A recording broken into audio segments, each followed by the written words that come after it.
more and more talk of who's going to be running for president. Obviously, we're starting to get into that zone now where hopefuls will have to declare, both in the Democratic and in the Republican primaries. DeSantis is out there saying privately that he's thinking about running, or I should say is going to run. We know that Joe Manchin reportedly is saying that he might run against Joe Biden. Of course, that would not be to win. It would just be to burnish how he is not in Joe Biden's pocket because he's facing re-election as a senator, and it's a steep climb for him. And of course, it's also going to make Joe Biden look like the voice of reason. But Nikki Haley is also running. And one of the things that's interesting, we're starting to see, Donald Trump has been hammering Ron DeSantis on his positions on Social Security and Medicare, i.e. he wants to cut them. Donald Trump even warned the Republicans in the House, don't cut Social Security and Medicare. It is a voter's loser. Well, here is Nikki Haley trying to, I guess, reassert the ghost of responsible politicians who are willing to make the hard choices.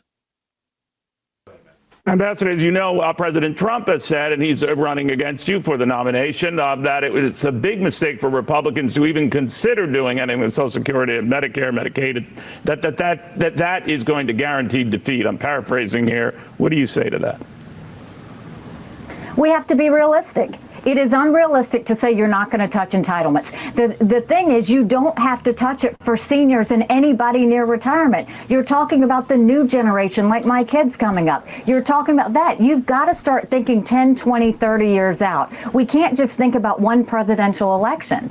And we've got bigger issues, so we've got to start making bigger solutions for these problems. You said...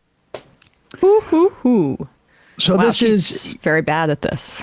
Well, I mean, this is something that they always talk about, that nobody at the age of 50 or 55 is going to have to worry about their Social Security. It's just the people who are paying into it, who've been paying into it from like age, I don't know, 20, 18 to 55. And then future generations who are going to be immiserated in the same way that people were immiserated before Social Security was rolled out.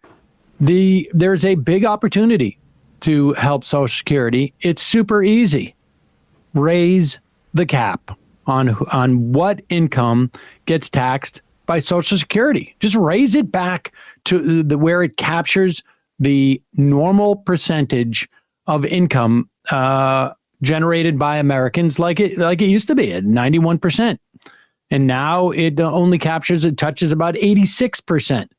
So get that 5% back, because all that money is being hoarded by ultra wealthy people. Just raise the cap. Yeah. That's all you got to do. I mean, got to be realistic. Marjorie Taylor Greene yelled a liar out when Biden said during the State of the Union that Republicans were trying to cut Social Security and Medicare. I mean, but like that's as foundational to the Republican Party as anything. Trump's an anomaly because he sometimes is able to effectively put his finger to the wind and see where it's blowing and knows that we shouldn't touch this. But she's an ideologue. She's old school. And I don't think there's an appetite for that at all.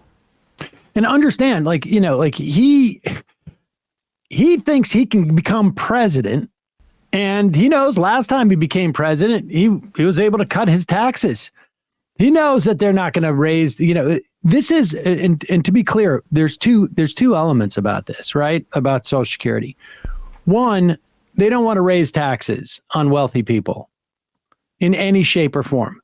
But the other thing that people have to understand is by immiserating retired people, what it does is it makes people less likely to retire, because I don't have the money in my Social Security account to live a decent life, so I'm going to continue to work. That lowers wages for working people. It depresses wages for working people. It increases the need for younger people to take care of their parents, which also decreases their leverage in the workforce. This is all about attacking workers and their power, and labor and their power. That's all. That's what this is about. And then also there's, I think, a desire to push more money into the stock market. So the value is spread around to a bunch of different people. But they want to expand that workforce. We have Sarah Huckabee Sanders in Arkansas signing into law a bill that gets rid of a lot of paperwork necessary for children under 16 to be working. They want.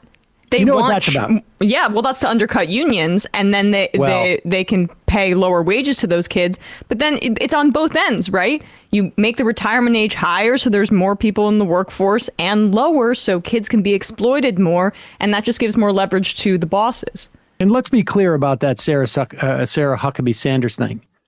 That is so that employers in Arkansas can hire migrant children laborers. That's what that's about. Because all of the paperwork, if you really want your kid to work at age 16 or 15, you fill out the paperwork to assure that, you as a parent have certified this and et cetera, et cetera. But the reason why they don't want the paperwork is because she wants to allow Arkansas companies and factories and to hire child migrant labor. And if they require paperwork, then it's traceable.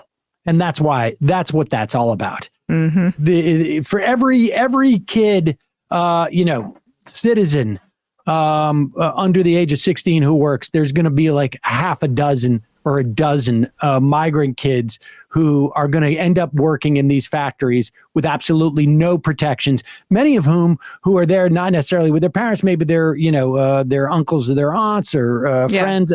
So horrible, just disgusting. Yeah, I mean, that's why they see there's no contradiction between protecting kids from drag shows and protecting kids from working in a slaughterhouse. Because, well, those are just migrant kids. They don't count.